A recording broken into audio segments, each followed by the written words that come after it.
Bulletin کا آغاز کریں گے اس خبر کے ساتھ کہ پاکستان نے سری لنکا کو 6 وکٹ سے شکست دے کر سہ فریقی سیریز کا ٹائٹل جیت لیا ہے۔ سری لنکن ٹیم پہلے کھیلتے ہوئے آخری اوور میں 114 رنز بنا کر آؤٹ ہوئی۔ سری لنکا کے آخری 9 کھلاڑی پاکستان صرف 30 رنز کا اضافہ کر سکے پاکستان کے خلاف۔ شاہین افریدی اور محمد نواز نے 3 وکٹیں حاصل کیں۔ پاکستان نے 115 رنز کا ہدف 10 گیندوں قبل حاصل کر لیا۔ بابر اعظم 37 رنز بنا کر ناٹ آؤٹ رہے۔ نائب وزیر اعظم اسحاق ڈار نے کہا ہے کہ افغانستان کا مسئلہ طاقت سے حل کر سکتے ہیں، لیکن نہیں چاہتے کہ اپنے بھائی کو گھر میں گھس کر ماریں۔ اگر ہم بھارت کو سبق سکھا سکتے ہیں تو یہ تو کوئی مسئلہ ہی نہیں۔ ہمیں کچھ نہیں چاہیے ان سے، ہم ہر چیز کرنے کے لیے تیار، لیکن میرے جیسا بندہ بھی اب ہیلپ لیس ہو گیا۔ 4000 ان کے شہیدوں کے میتیں اٹھ چکی ہیں جب سے یہ حکومت آئی ہے 2021 سے۔ 20,000 سے زیادہ زخمی ہو چکے ہیں۔ اب میں کس آرگومنٹ یا کس منہ سے میں کسی کو یہ کہوں کہ نہیں اب بھی ہم آنکھیں بند رکھیں؟ اس میں کمی نہیں آ رہی، وہ بڑھتا جا رہا ہے۔ یہ بھی ان کی خام خیالی ہے کہ ہم اس کو سورٹ آؤٹ نہیں کر سکتے۔ اللہ تعالیٰ نے پاکستان کو قوت دی ہے، ہم کنیٹک ایکشن کر سکتے ہیں اور ہم چیزوں کو بالکل ٹھیک کر سکتے ہیں، لیکن وہ بھی ڈیزائریبل نہیں ہے کہ اب اپنے بھائی کے گھر جا کے پھر اندر جا کے اس کو گھس کے ماریں اور اس کو ان ایلیمنٹس کو نکالیں وہاں سے۔ نکالنا تو مسئلہ نہیں ہے۔ اگر ہم انڈیا کو اللہ تعالیٰ کے فضل و کرم سے ایک سبق سکھا سکتے ہیں تو یہ تو مسئلہ کوئی نہیں ہے۔ ان کو اپنے اندر گریبان میں جھانکنا ہوگا، جو ان کی کمزوری ہے اس کو دور کرنا ہوگا۔ آپ دیکھیں گے کہ پاکستان ایک نہیں 100 قدم آگے جائے گا۔ D G I S P R lieutenant general Ahmed Sharif Chaudhry کا کہنا ہے کہ بارڈر مینجمنٹ پر سیکیورٹی اداروں کے حوالے سے گمراہ کن پروپیگنڈا کیا جاتا ہے۔ پاک افغان بارڈر انتہائی مشکل اور دشوار گزار راستوں پر مشتمل ہے۔ پاک افغان بارڈر پر پوسٹوں کا فاصلہ 20 سے 25 کلومیٹر تک بھی ہے۔ بارڈر فینس اس وقت تک مؤثر نہیں ہو سکتی جب تک وہ آبزرویشن اور فائر سے کور نہ ہو۔ دنیا میں بارڈر مینجمنٹ ہمیشہ دونوں ممالک مل کر کرتے ہیں۔ اس کے برعکس افغانستان سے دہشت گردوں کی پاکستان میں دراندازی کے لیے افغان طالبان مکمل سہولت کاری کرتے ہیں۔ افغان رجیم نہ صرف پاکستان بلکہ پورے خطے اور دنیا کے لیے ایک خطرہ بن چکی ہے۔ طالبان نے نان اسٹیٹ ایکٹر پالے ہوئے ہیں جو خطے کے مختلف ممالک کے لیے خطرہ ہیں۔ اس کو آپ فینس کہتے ہیں، اس کی کوئی ویلیو نہیں ہوتی ہے ملٹری ٹرم میں اگر وہ آبزرویشن آف فائر سے کور نہیں۔ بارڈرز ہوتے ہیں، میں پہلے بھی کئی بار عرض کر چکا ہوں، they are always mutually guarded. دونوں ملک کرتے ہیں۔ اب دوسری طرف ایک ایسا ملک ہے جہاں پہ جو ان کی پوسٹیں ہیں وہ پہلے جو سے آپ کی پوسٹ کو انگیج کرتی ہیں تھرو فائر، اور وہاں پہ شروع ہو جاتا ہے ایکسچینج، اور پھر وہ جو ہے درمیان میں جو گیپس ہیں وہاں سے پار کراتے ہیں۔ 4.5 لاکھ 4 لاکھ اگر آپ کی نان کسٹم پیڈ گاڑی صوبے میں پھر رہی ہے تو اس کو کیوں نہیں روکتے؟ اس کو کس نے روکنا ہے؟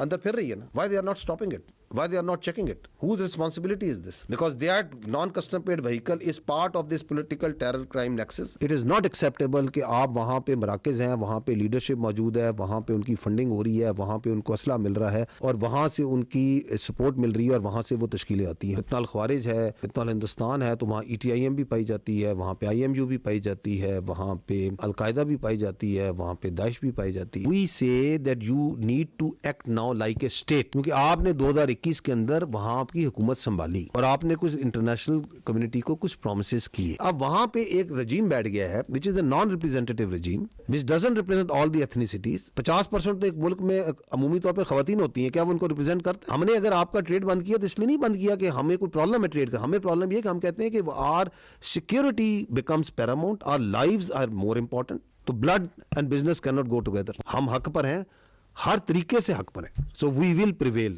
اور ریزالو کی تو آپ کو پتا پاکستان میں کوئی کمی کوئی نہیں ہے۔ جس ٹریلر میں 7 جہاز گر جائیں، 26 جگہوں پہ حملہ ہو جائے، S-400 بیٹری چلی جائے، تو ابھی میرا خیال ہے اس کو ہارر فلم پوری دیکھنے کا اس کو شوق ہے۔ پھر اس کی ایک وجہ یہ ہے کہ they have to somehow اپنی انٹرنل پاپولیشن کو اس ڈیفیٹ کو کسی طرح وکٹری میں کسی طرح بیچنا ہے۔ Any country which provide any sort of equipment to the Afghan Taliban کہ وہ ان کی فوج کو دے رہا ہے، وہ آپ سمجھے کہ وہ it is available to the terrorist. یہ سوشل میڈیا جو پاکستان میں ہے اس کے پیچھے بیرونی آتے ہیں، this is foreign based social media. یہ چل رہا ہے یورپ میں، یہ وہ پولیٹیکل اکاؤنٹس ہیں جو پاکستان کے اندر جو ہے نا سیاست کر رہے ہیں، یہ سارے کو بیانیاں بنا رہے ہیں ریاست کے خلاف، آپ کی فوج کے خلاف، آپ کے اداروں کے خلاف دہشت گردی ہے، اس کے اوپر ہمارے تمام حکومتوں کا، تمام سیاسی پارٹیوں کا یہ اتفاق ہے کہ اس کا علاج جو ہے کمپریہنسو نیشنل ایکشن پلان میں ڈیزل، ایرانین ڈیزل جو ہے فیول، اس کی smuggling is a very important contributor to the illegal spectrum, the funding of the terrorist.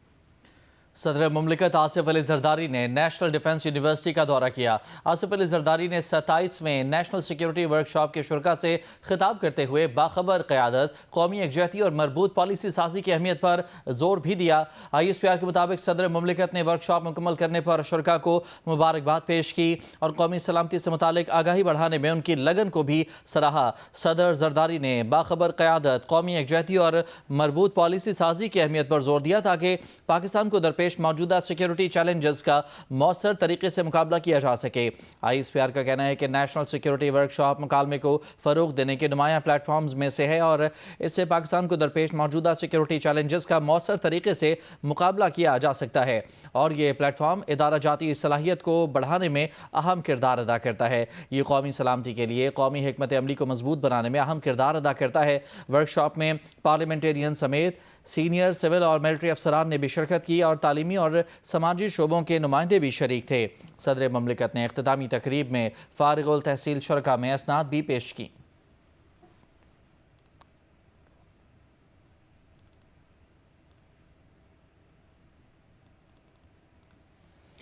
سابق اسپیکر قومی اسمبلی اور PTI کے رہنما اسد قیصر نے کہا ہے کہ تحریک انصاف کو دیوار سے نہیں لگایا جائے، اگر انہیں جینے نہیں دیا گیا تو وہ بھی جینے نہیں دیں گے۔ بانی PTI سے ملاقات ان کا حق ہے، کیوں ملنے نہیں دیا جا رہا؟ سوابی میں جلسے سے خطاب کرتے ہوئے کہا کہ امن اور مذاکرات کو موقع دیں۔ قطر، ترکیہ اور دیگر ممالک امن کے لیے اپنی کوششیں جاری رکھیں۔ پاکستان، افغانستان اور ایران برادر مسلم ممالک ہیں، ہمیں اپنے معاملات مذاکرات کے ذریعے حل کرنے چاہیے۔ ملاقات ہمارا آئینی اور قانونی حق ہے، یعنی کبھی بھی ملاقاتیں ایک مرڈر کی، ایک بہت بڑی جو اسمگلر ہو، ڈکیت ہو، ان کی ملاقات بھی جین ملک کے مطابق جائز ہوتی ہے۔ اور جو عمران خان اس ملک کا پرائم منسٹر رہا ہے، اس ملک کا ایک بہت بڑا لیڈر رہا ہے، اس ملک کے لیے انہوں نے کرکٹ کا ورلڈ کپ جیتا، شوکت خانہ ہسپتال بنایا، اس کے ساتھ یہ ظلم کیوں ہو رہا ہے؟ دیکھیں، ہمیں دیوار سے نہ لگائیں۔ اگر ہمیں دیوار سے لگائیں گے، اگر ہمیں آپ جینے نہیں دیں گے تو آپ بھی جی نہیں سکیں گے۔ امریکی ریاست ٹیکساس میں ایک شخص کو گرفتار کیا گیا ہے جس کا دعویٰ تھا کہ وہ ایک بم بنا رہا ہے۔ امریکی T V channel Fox news نے دعویٰ کیا ہے کہ یہ شخص ایک افغان شہری ہے۔ اس شخص کا نام محمد داؤد الوکزئی معلوم ہوا ہے اور یہ بھی آپریشن الائنس ویلکم کے تحت امریکہ لایا گیا تھا۔ اس نے ایک ٹک ٹاک ویڈیو پوسٹ کی تھی جس میں اس نے اس بات کا دعویٰ کیا تھا کہ وہ ایک بم بنا رہا ہے۔ امریکی ریاست ٹیکساس میں یہ شخص گرفتار کیا گیا ہے جس کا یہ دعویٰ تھا کہ وہ ایک بم بنا رہا ہے۔ اس شخص کا نام محمد داؤد الوکزئی معلوم ہوا ہے اور یہ بھی آپریشن الائنس ویلکم کے تحت امریکہ لایا گیا تھا اور اس نے ایک ٹک ٹاک ویڈیو پوسٹ کی تھی جس میں اس نے اس دعوے کو یہ دعویٰ کیا تھا کہ وہ ایک بم بنا رہا ہے۔ امریکی T V channel Fox news نے دعویٰ کیا ہے کہ یہ شخص ایک افغان شہری ہے۔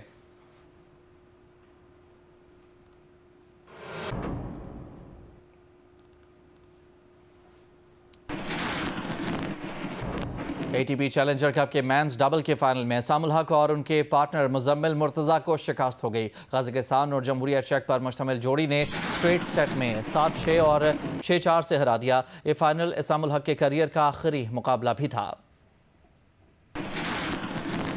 کروڑ پکا کا گاؤں چڑیا والا، جہاں بچوں کی تعلیم صرف خواب ہوا کرتی تھی، آج یہاں امید کی کرن جگمگا رہی ہے۔ ایک ایسا اسکول جہاں بچوں کو گھروں سے لانے کے لیے فری ٹرانسپورٹ، مفت کتابیں اور بہت کچھ موجود ہے۔ یہ ادھورے خواب ایک حوصلہ مند خاتون پورے کر رہی ہیں جنہوں نے اپنی زندگی دوسروں کے لیے وقف کر رکھی ہے۔ رجب علی مرزا کی رپورٹ۔ پہلے میں مما کے ساتھ چوڑیاں بیچنے جاتا تھا، میں اسکول نہیں پڑھتا تھا اور اب میں نے دل لگا کے بڑے ہو کے ڈاکٹر بننا ہے، پڑھنا بھی ہے۔ چھوٹی سی عمر میں بڑا خواب دیکھنے والا یہ لودھرا کی تحصیل کروڑ پکا کا 7 سال کا دلاور ہے جو کتابوں سے پیار اور اسکول کے در و دیوار سے محبت کرنے لگا ہے۔ یہ سب کچھ بس ابھی کچھ عرصے قبل ہی ہوا ہے۔ اس سے پہلے وہ گلی محلوں میں چوڑیاں بیچا کرتا تھا۔ لیکن جب سے اس پسماندہ علاقے میں ایک خاص اسکول قائم ہوا ہے، سب بدلا سا لگ رہا ہے۔ بچوں کے والدین بھی مفت تعلیم، فری ٹرانسپورٹ اور کھانے پینے کی سہولت ملنے پر بہت خوش ہیں۔ بچے نہیں پڑھتے تھے تو وہ بچے گلیوں میں کھیلتے تھے، انہیں کچھ بولنا نہیں آتا تھا، کچھ کرنا نہیں آتا تھا۔ اب اگر وہ اسکول آئیں گے، فری آف کاسٹ اسکول میں آئیں گے تو ظاہر ہے وہ تعلیم سیکھیں گے، یہاں پہ وہ اچھی چیزیں سیکھیں گے، اس سے ظاہر ہے وہ کرائمز نہیں ہوں گے، بڑے ہو کر وہ کچھ نہ کچھ حاصل کر ہی لیں گے۔ پہلے گلیوں میں کھیلتی رہتی تھی، لیکن جب سے ہم لوگوں نے یہاں ان کا ایڈمیشن کرایا، ماشاءاللہ بہت اچھی ایجوکیشن ہے یہاں پہ، ان میں مینرز آ رہے ہیں، وہ بہت اچھا سیکھ رہی ہیں، اور یہ اسکول بہت اچھا ہے۔ یہاں نہ بالکل فری ہے یہ اسکول، ادھر کوئی فی نہیں ہے۔ بچوں کو خواب دکھانے اور اندھیرے میں امید کی کرن بننے والی یہ صوبیہ شفیع ہیں، جو خود علم کے اجالے کی تلاش میں اپنے آبائی علاقے کروڑ پکا سے 12 سال کی عمر میں کراچی آئیں اور روشنیوں کے شہر سے جو کچھ سیکھا وہ علم کے خزانے لے کر واپس اپنے گاؤں پہنچیں، مخیر دوستوں سے مدد لی اور اپنی تمام جمع پونجی جوڑی، اور یوں زندگی کا مقصد دوسروں کے کام آنا بنانے کی ٹھان کر ایک اسکول کی بنیاد رکھی۔ کہتے ہیں کہ اپنے لیے ہر کوئی جیتا ہے، دوسروں کے لیے جینے میں ہی زندگی کا مزہ ہے، تو اس جنون سے میں نے یہاں پہ رہنا شروع کیا، اور اب مجھے لگتا نہیں ہے، اور مجھے لگتا ہے یہ ویسے آنیسٹلی مجھے یہ لگتا ہے کہ گاؤں کی جو زندگی ہے وہ کراچی کی زندگی یا بڑے شہروں کی زندگی سے بہت الگ ہے۔ یہاں پہ کوئی کمپٹیشن نہیں ہے، بہت سادگی ہے، لوگ جو کہتے ہیں وہ واقعی فیل کرتے ہیں، کوئی بناوٹ نہیں ہے، تو یہ بہت ایک اچھی چیز ہے گاؤں میں۔ صوبیہ شفیع کے اس منفرد اسکول میں نرسری سے لے کر 8 کلاس تک 200 بچے پڑھتے ہیں، جہاں کسی بھی بڑے اسکول کی طرح جدید طرز کی تعلیم دی جاتی ہے۔ اسکول کا مقصد صرف تعلیم عام کرنا نہیں، یہاں کی باہمت خواتین کو دستکاری مراکز میں تربیت دینے سمیت ٹیچنگ کے شعبے میں روزگار دے کر انہیں بااختیار بنانا بھی ہے۔ ہم سلائی بھی کرتے ہیں، بہت اچھا کرتے ہیں، کپڑے اپنے لے آتے ہیں اور باہر کے بھی لے آتے ہیں۔ اب اچھا ہم اپنے پہلے باہر سے سلائی کرواتے تھے، اب خود کرتے ہیں۔ علاقے میں بہت بہتری آ جائے گی، ہنر آ جائے گا لڑکیوں کو۔ ان کے رشتے جب آتے ہیں نا، وہ ماں باپ سے پوچھتے ہیں انہیں کیا آتا ہے، کوئی سلائی کڑھائی کیا کر لیتی ہیں، وہ زیادہ تر کہتے ہیں کہ ہنر آنا چاہیے، کھانا پکانا بھی کوئی نہیں پوچھتا، ہنر آنا چاہیے۔ 7 سالہ دلاور اور ان کی پرنسپل صوبیہ شفیع کے خواب ابھی ادھورے ہیں، لیکن وسائل تیزی سے ختم ہو رہے ہیں۔ اسکول میں بچوں کے داخلے توقع سے زیادہ بڑھ گئے ہیں۔ بالائی منزل کی تعمیر خوبصورت خواب کی طرح ادھوری ہے، جس کی تکمیل سب چاہتے ہیں، لیکن بہت سی رکاوٹیں ہیں۔ کیمرامین زاہد قریشی کے ساتھ رجب علی مرزا، جیو نیوز، لودھراں۔ لاہور میں انٹرنیشنل باکسنگ چیمپئن شپ کے آخری روز پاکستان کے سٹار باکسر محمد وسیم نے ورلڈ گولڈ بینٹم ویٹ کا ٹائٹل جیت لیا۔ مقابلے میں انہوں نے تھائی لینڈ کے باکسر جکراوت کو شکست دی۔ وزیر اعلیٰ پنجاب مریم نواز کی باکسر محمد وسیم کو ٹائٹل جیتنے پر مبارکباد، کہا محمد وسیم نے ملک اور قوم کا سر فخر سے بلند کر دیا ہے۔